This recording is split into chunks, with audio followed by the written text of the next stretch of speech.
Welcome to the Content Strategy Interviews podcast. Each week, we talk with accomplished content strategy experts to share their wisdom with our friends in the content community.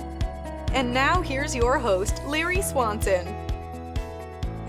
Welcome everyone to the 6th episode of the Content Strategy Interviews podcast. I'm really happy today to have with us Julia Copley. She's I'll have her tell you her title in just a minute. She's with Pop, the Pop Agency, a full-service digital agency here in Seattle. He does really cool websites for big clients all around the world. So Julia, when I first met you, I knew you as a content strategist. But now when I look at your LinkedIn profile, it says connections strategist. So where'd that come from? That's an excellent question. Thanks for having me, Larry. I'm stoked to have this conversation. I know we talked a little while ago about it, and I've been looking forward to it. So thanks for having me. You bet. My evolution to connection strategist, which is where I am right now, it's been really just a natural growth. I came into Pop about 18 months back as a content strategist. To meet a specific need for a project, which was for Adobe. And they needed somebody who had my background of how do you organize content in a way that will present the most important information to that user, right at the very beginning. Pretty straightforward content hierarchy project almost, but they wanted that not just a strict traditional approach for content strategy, but someone who had sort of the broader perspective of where they were coming from outside of the site, coming in, what's that whole ecosystem look like, so that we know sort of how the pump is primed, and when they land on that first page of our section, what are they expecting? Right. So bringing that broader perspective in. Gotcha. Adobe is a huge company. So was that a particular product line or project that or initiative that they were operating, or? That was for a particular product line that they were launching at that time. And they just needed to have sort of, when you bring in an agency, it's always, you're looking for that quick hit of success. So we've worked with them on many projects, and this one was one more in a long line. And just, bringing in quickly that sort of competitive assessment of what are the other products in the market, what are they saying, how are they organized, and then how should we, mirror that or diverge from that, looking, at the competition as your V1 for how you're going to improve. Gotcha. And so that's one of the benefits of being in an agency as you are, is you just have this endless stream of cool projects like that coming in. And was that one, I guess, did that have a sort of a template, or did you have a palette you were working with? How did your prior work help that project? Oh Lord! So we did not start with a template. Obviously, we know the broader Adobe site structure, and so we referred to that a lot. What's your main header nav, or their sub navs? What's the inside of each drop down, how many nav elements are we looking at? So sort of we kind of expected the users would have that framework as we were building it out, but more to the point, we expected that we might be getting some new people in, because this was a little bit of a divergence for them, a little bit of a new product. So we more looked outside for our inspiration for how to build that out, and then created a couple of different options using just pretty straightforward content models, put that in front of the client, talked them through why we thought it made sense, and worked with them to figure out what would that framework really look like. Right. Hey, and that reminds me, that's another part of your background I wanted to make sure we hit, that I think you identify also as a UX designer, and it's interesting. Content strategy, part of the reason I started this podcast is, I'm like, what the heck's going on? Everybody calls themselves a content strategist, and they come from so many different directions, but one of the really common directions is that sort of the UX world figuring out that there's this need for somebody to be strategic about content as they develop products like these. And you also identify, I think, as a product designer, but for the most part, your products are websites that you're creating for clients at Pop. Is that right? Yes. Okay, yeah. And so I guess that, but those, so kind of conflate, or just kind of helping me, and I think part of my intent of this podcast is helping people figure out their way in like sort of a career management way. Like, so there's this content strategy identification that you have the UX designer thing, and then you have this sort of product orientation, which is probably a pretty common thing is. And anyhow, I guess it all comes back to that. Is that where connection strategist comes from? Is that where you're In fact, connections, as we are defining it here inside the walls of POP, is actually, it's another layer on top of those capabilities. I'm a liberal arts kid and a startup marketer from way back. So wearing several different hats and combining all of those capabilities together is, I don't know any other way to do things.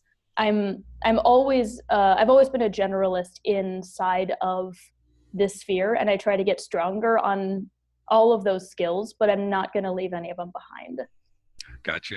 Did you by any chance, Jared Spool was here in Seattle, maybe, I want to say 5 years ago now, when he was first identifying, I think you're what he would call a unicorn. These generalists, he did this great, there was this great slide in his presentation that showed like all the different UX roles. And at first it was like, kind of like, like you see like content strategist and user interface designer, and then it just kept pop. All these things started popping up. And he talked about how you really have to be a generalist. But you also need to identify, and I saw, I can't remember who that was, but it was the same outfit that sponsored another presentation where somebody talked about this T model of that you have to have this broad sort of set of skills, but then you identify down this one column of the T, and so this connection strategist is a new vertical on the T. It sounds like to me.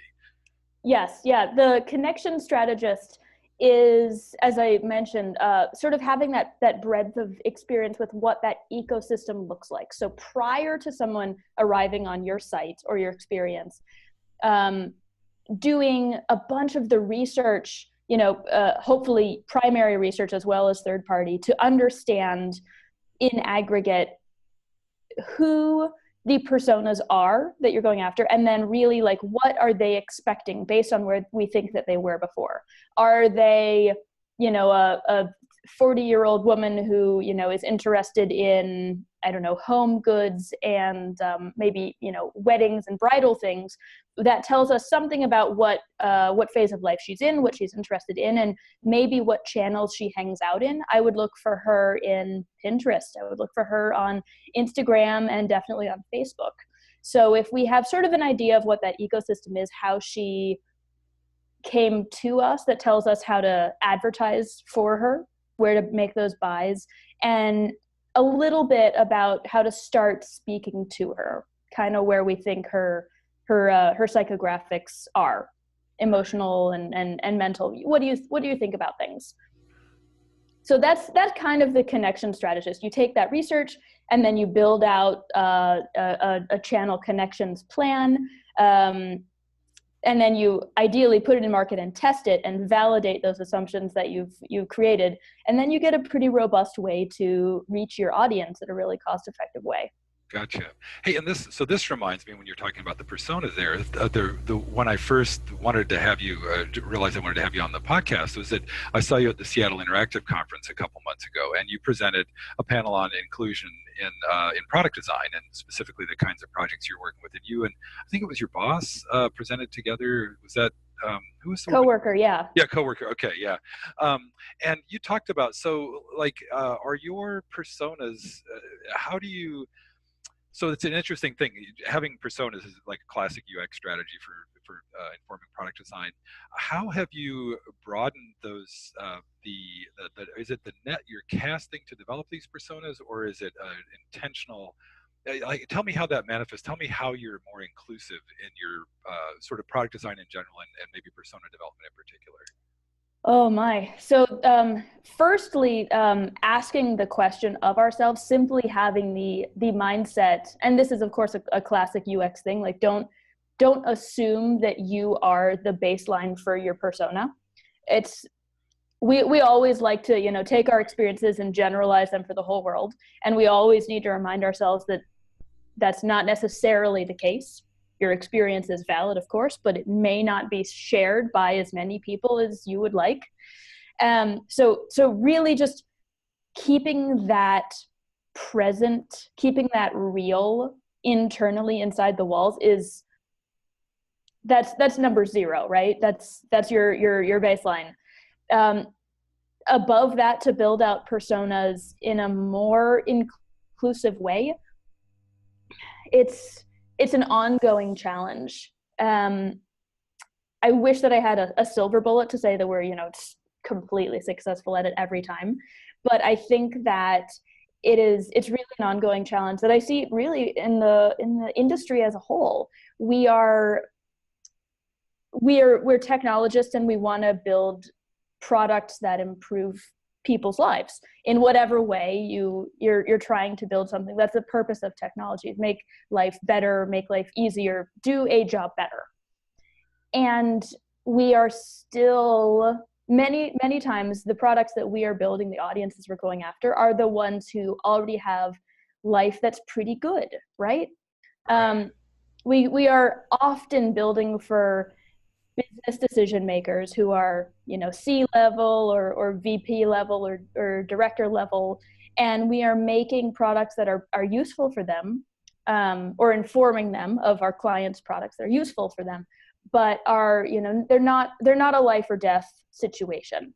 So really where I'm most interested these days is in how can we leverage that learning that we have, and then be able to serve a broader client base that is creating products that will create a greater benefit for a greater number of people who could maybe really use that step up in life. One of the things you talked about in your presentation as Seattle Interactive was that the technology adoption curve. And there was some, I can't remember how you correlated that with, but I think it's along the lines of what you were just talking about, that there are that there's some kind of correlation between those levels you were just talking about and then where you are in the process. Is that accurate? Or? Yes, good memory. Yeah, we as technologists, as many of us being more early adopters, are pretty tech savvy, and we are sort of, you know, building products for others who are like us, who have a little more spending money, who are able to navigate a product that's maybe a little earlier, that has some of those weird bugs that haven't really been worked out. We can navigate those because we're more technologically fluent. And that's great. You need those alpha and beta users when you're bringing something to market. But really what I was, and my partner, my co-presenter, Dai Dang, were trying to raise up is this broader knowledge that early adopters are only they're only one market segment. And so to be sort of laser focused on building for them, you may not have the mentality that there is a much greater population. We just used US numbers. There's, oh goodness, I don't remember the numbers that we pulled, but there's millions more people who don't fall neatly into that early adopter bucket. There are, for instance, seniors who are a very interesting population to market to and build for. And they're huge. Baby boomers are just about 80 million individuals right now, and their life change, they're moving into retirement. They have a whole lot more time. Many of them still have a whole lot of just recreational cash. They would be an interesting market to go after. But you can't build in the same early adopter way for them, because many are just less tech fluent because they didn't grow up with it from the cradle. Interesting. So as you're reaching out to different, so as you identify different market segments, as you're rolling it out, what's the back and forth with the client? Do they usually have a strong idea of the demographic or the audience they're going after? Or could you sometimes come back and say, wow, we discovered that X, Y, or Z audience would be interested in this as well? Does that happen? Absolutely. We always try to bring that to the table. Often clients will come to us with a pretty clear understanding of who they are going after. And that's hopefully based on their, previous successes or recent user research. You always want to validate those assumptions. So sometimes we'll have that conversation like, are these personas really based on tested and validated things? That's sometimes a conversation that's worth having. But yeah, just recently I was on a website redesign project where we received personas. This was for a luxury travel brand.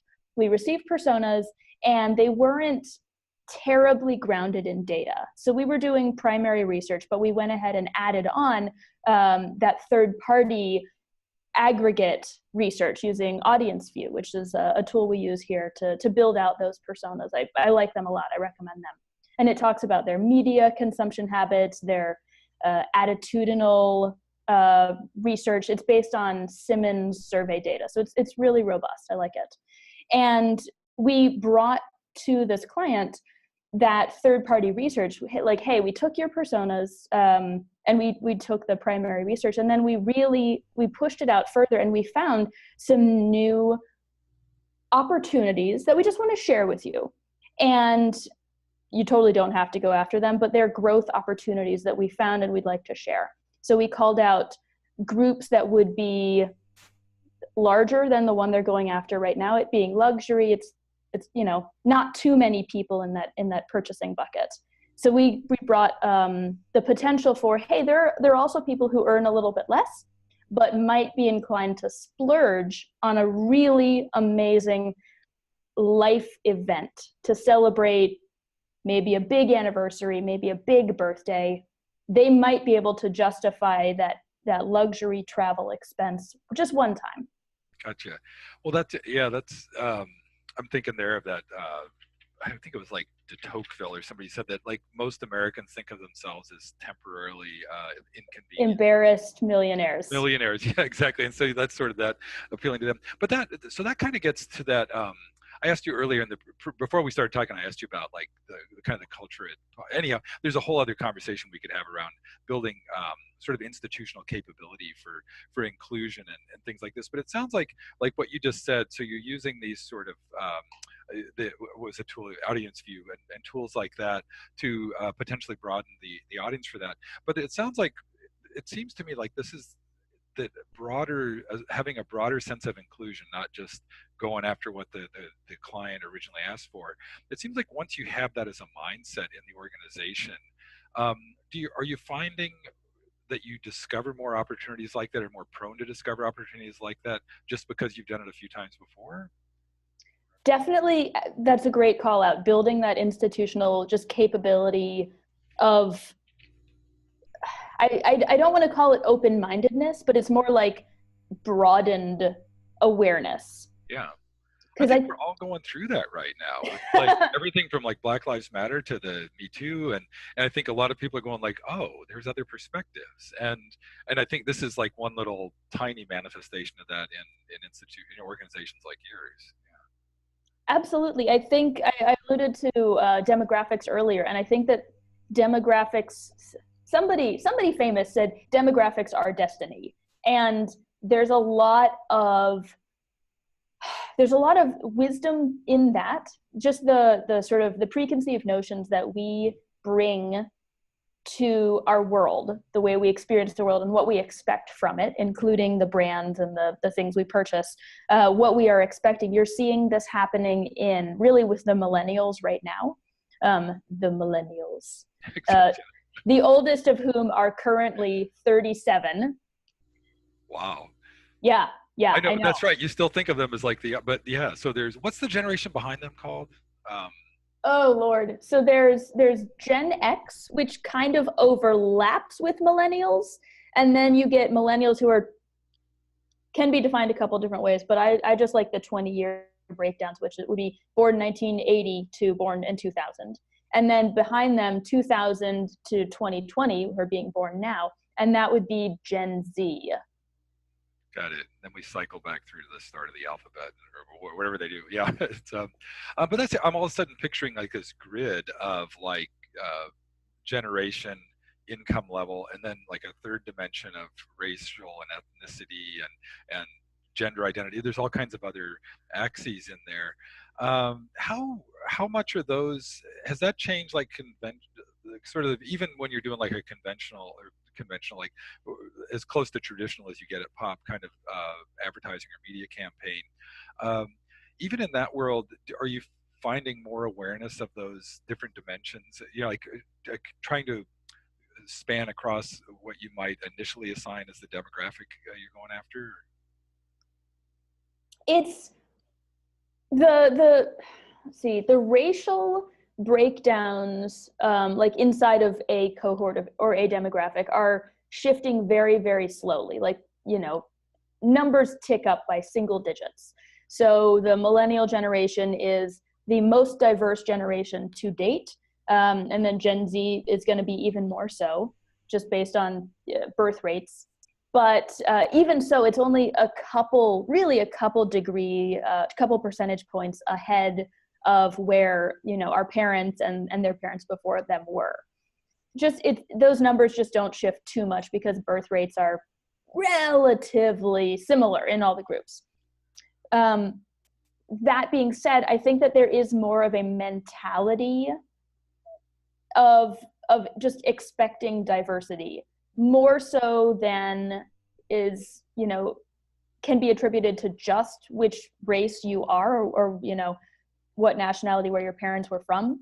I think that that's in part due to the visibility that we have into, I mean, social media allowing us to just like see people from all over and really feel more connected with them. I think that we take that, speaking as a millennial, we sort of take that for granted. Like, yes, of course I recognize that there are many people who don't look like me, and if I don't see that reflected in my reality, then it feels a little bit weird, a little bit off. And I don't know if that is normal for everybody or if that's a new norm that previously wasn't there. That's interesting. So I wonder, again, more research, I guess, but just trying to picture, like you said, there's these single digit upticks from generation to generation, but it almost seems like there's a faster growth in appreciation and awareness of whatever the diversity is in newer generations, which I guess, but I guess in terms of your product design, when you're working on a new project for a client, you're going to have some sort of, well, I don't know, like if you were targeting, for example, for Adobe, I assume you're attracting some kind of creative group of talent. Do you have a feel when you go into a project like that of the, how quickly do you focus in on the demographic? Like, do you get a feel for that person? How quickly does that 40-year-old woman persona you mentioned earlier, how quickly does that emerge, and how many different personas might you end up with? Oh, Lord, you try to not have too many because you can't speak to everybody. That's, I would say try to have fewer than 5 to, you know, you could be aware of more of them, but you've got to prioritize. That's in my experience. If, you know, probably 3 is a pretty standard number in my experience. And even so, you'll need to, hopefully, to really succeed, be able to speak to each persona in a you know, different message. So you do different segments for your ads, say, and then you would have one message in Facebook for one audience, and then, you know, maybe a similar but different message, maybe also in Facebook, but it'll be aimed at 2 different people. So they'll be seeing 2 slightly different messages from that same brand. Gotcha. And I guess, and Facebook would be the poster kid for ad targeting these days. I mean, they just know a scary amount about it. So, you know, as a consumer, I kind of worry about it, but as a marketer and advertiser, you kind of appreciate how precise they can be in getting your message out. What are your, I guess that's sort of, and kind of back to content strategy a little bit, how those messages, those different messages that are tailored for each of these demographics, how quickly do they unfold in the project? Like, are they just sort of social media posts that you create at the end of the whole project and kind of put into each of those channels? Or is there, again, back in terms of content strategy, how early in the process and how built into whatever systems you're building are those kinds of messages?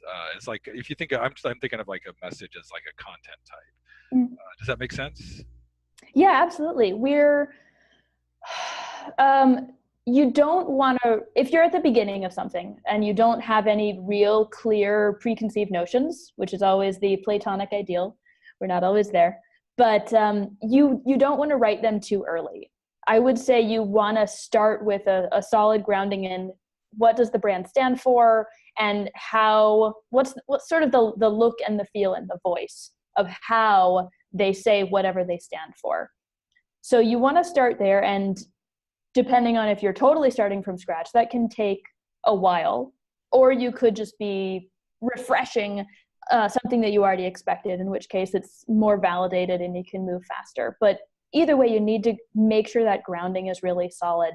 And then you need to do the work that I do as the connection strategist to find out who those folks are and where do they hang out and sort of what are their assumptions. And obviously working with that brand strategist quite a lot on, are we still tracking to what we think is the brand position? Making sure that that person would be interested in that brand. Got it. So that's all the work that happens before you write any real user-facing content. Exactly. And as an agency, are you involved throughout the campaign? Are these kind of, when you're building if you're building like a whole website for somebody, that's different from like a web-based campaign. How does your work break down in that way? Is a lot of this sort of campaign-based sort of finite length things versus how much of it is like sort of branded websites you might be doing stuff with them for years to come? That's a good question. We do both.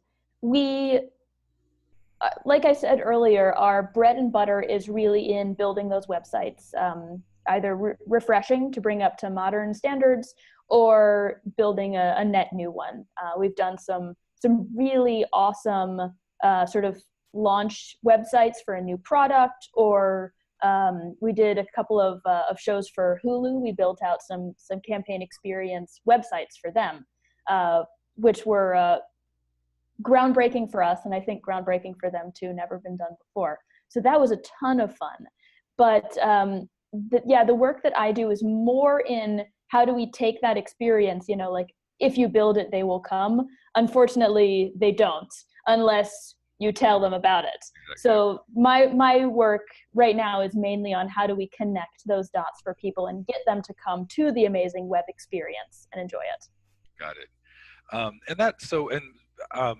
Once you've got that, sort of your messaging set, and then the flavors of the messaging for each demographic, how do you manage that? Do you have like content management systems that you build? Like, do you have sort of internal tools that you use to manage campaigns, or do you build stuff for each client? What kind of tools are you working with? It varies. Sometimes we'll work with clients who want to own that on their side. So we would do the upfront work, the strategy, and then sort of make, recommendations. We recommend that you have such and such voice, or are trying to land with such and such message. And then we kind of give it to them, and then they want to manage it, and cool. Other times we will do the whole thing, do all the upfront work, all the strategy, and then create the messaging matrix. Like, on Tuesday morning at 9 a.m., we will publish these 5 posts, and on Facebook, it'll say this way, and on Twitter, we'll say it this way, and on LinkedIn, we'll say it this way. And then each of them has unique URLs, and they all drive back, so you can track your success and see that LinkedIn did the best. So, okay, we'll double down on LinkedIn for next week. Gotcha. Hey, just so you know, we're coming up on about a half hour, and I want to keep it, pretty close to that. But I do want to ask you a little bit about metrics and tracking and results and all that, because there's an expectation, I assume, on the part of media buyers these days that you're going to report exactly what did what and demonstrate the results. How you, again, in terms of like tools and methodologies, how do you have your own proprietary ways of doing that, or are you using like industry kind of tools for campaign tracking, or how do you handle that? Again, it varies by client and by project. We don't have any proprietary methods that we use at this time. We'll generally use whichever is preferred by the client, and we will, if we're running it, we'll create those unique, tracking URLs. The Google campaign the Google URL campaign builder tool is fabulous for that. So you build those out, and then you use them, and then you have all of the tracking pixels built onto your website for the Facebook one and the Google Analytics tag and the LinkedIn one, and just make sure that they're all tracking. And then the numbers never line up exactly, but you can usually figure out that they're all tracking in their own different way, and they're giving you reliable trends. Gotcha.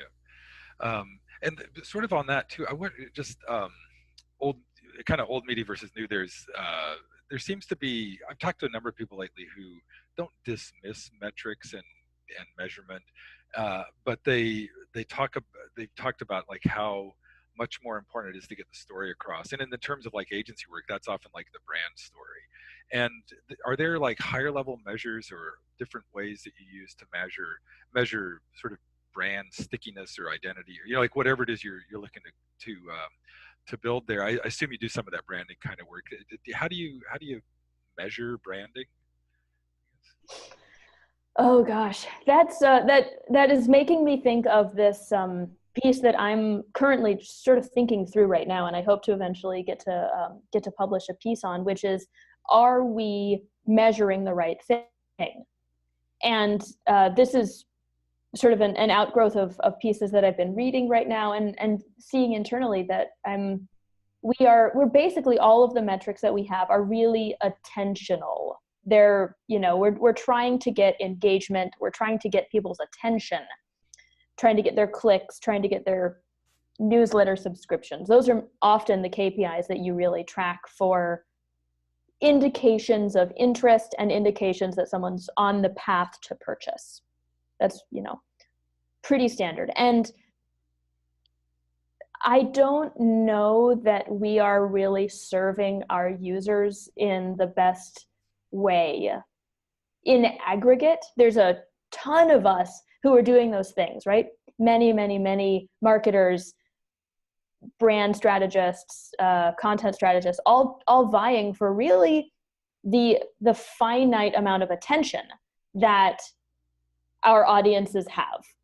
I can't manufacture more of my attention. I only have so much of it per day. I only have so much white space, so much time per day.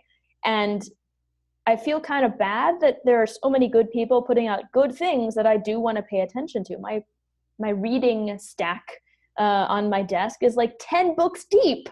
It's all good and I want to read it, but I don't have the time. So I am wondering if in aggregate, all of us putting out this great content, if we are not collectively doing harm to our audience. We are sapping their attention and they only have so much of it, and we want to give them good stuff, but all of us bombarding them with attention and beeping and notifications and metrics, I think that we're underserving them and actually like doing not good things for them. So I don't know what we should be tracking instead, but I'm concerned that we are driving against something that is not good for them.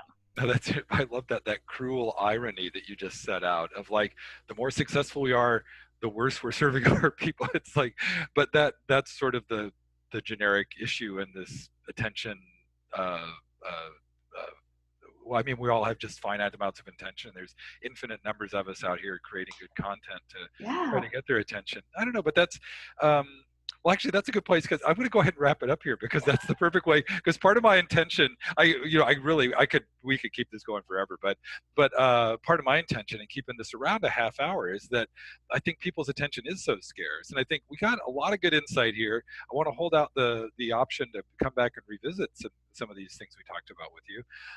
But one last thing, anything last while you have the ear of my audience? Anything last you'd like to share with folks that I haven't brought up yet? Oh goodness. I guess we've hit on a couple of things that I would love for you and your audience and folks in the industry to just, to think about. I think that brings a lot of value to whatever org you're in, is having that awareness that there are people, there are groups that are, historically underserved, and they would love to be on the receiving end of your talent and your skill and your marketing and your attention. And there's a business case to be made for that, because those groups, being less targeted, they have more attention. So like I was just saying, I think there's a concern that we're succeeding too well. I think that that's true for the groups that we tend to go after. But if we broaden that perspective, there's a whole bunch more people who could and would love to benefit from being targeted and being sold to. If you can develop a product that works for them, I mentioned seniors earlier, there's freaking tons of seniors. There's a lot of interesting innovation going on there right now. So having that mentality, bringing that awareness into your company culture and you're working with your clients, you can benefit your business by maybe making more sales and broadening that awareness. And you will definitely benefit those users because you're building for them in a way that they need. Right. I kind of like that.